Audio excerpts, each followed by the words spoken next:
DS Styling, December 27th, here at Irish Twins. You can't see part of the name, because she's for sale, but she cleaned up nicely.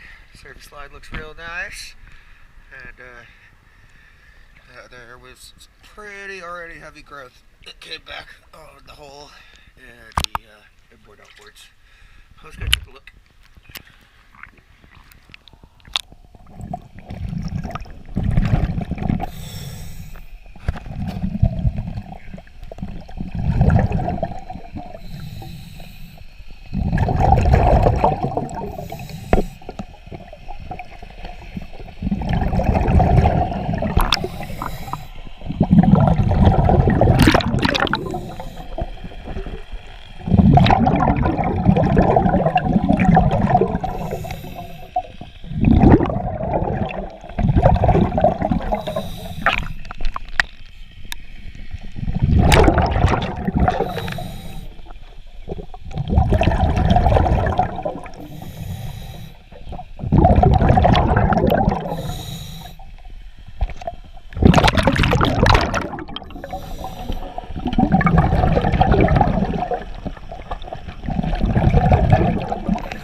DS Styling, thank you very much.